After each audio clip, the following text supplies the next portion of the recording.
उद्या देशभरात लोकसभेसाठी दुसऱ्या टप्प्याचं मतदान। देशात 89 मतदारसंघात तर राज्यात बुलढाणा, अकोला, अमरावती, वर्धा, यवतमाळ, हिंगोली, नांदेड, परभणीत 8 ठिकाणी मतदान प्रक्रिया पार पडणार।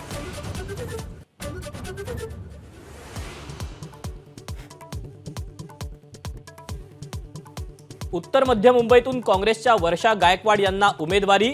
महायुतीकडून अजूनही उमेदवार जाहीर नाही।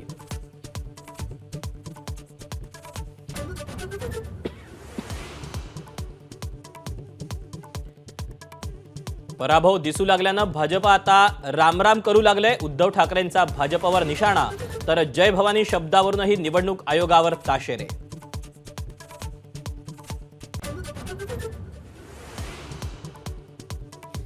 सांगलीतील काँग्रेसच्या मेळाव्यात विश्वजित कदम यांचा ठाकरे गटाला इशारा।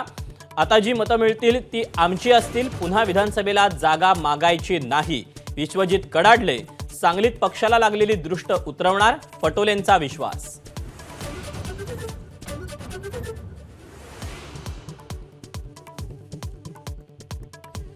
नाशिक लोकसभेची जागा शिवसेनाच लढवणार। मुख्यमंत्री शिंदे नाशिकबाबत ठाम, शिवसेना तडजोड न करण्याच्या भूमिकेत।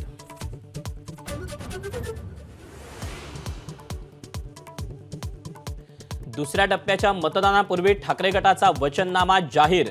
राज्यात विनाशकारी प्रकल्प येऊ देणार नाही, शेतकरी युवक यांच्यासाठी आश्वासनांची खैरात।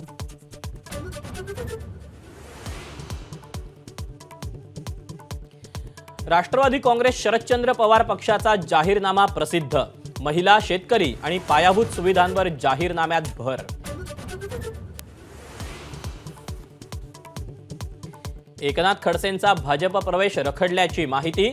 प्रवेशाचा व्यवस्थित सोहळा करण्याचे केंद्रीय नेतृत्वाचे निर्देश। मात्र आता प्रवेश दिला तर निवडणुकीदरम्यान गटातटाचं राजकारण सुरू होईल, राज्य नेतृत्वाची भूमिका।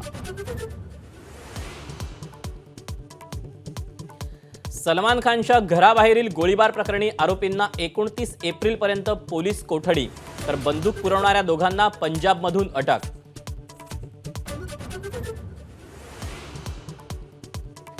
अभिनेत्री तमन्ना भाटियाला महाराष्ट्र सायबर सेलकडून समन्स। 29 एप्रिल रोजी चौकशीला हजर राहण्याचे आदेश। 2023चं IPL फेअर प्लेवर प्रसारित केल्याप्रकरणी कारवाई।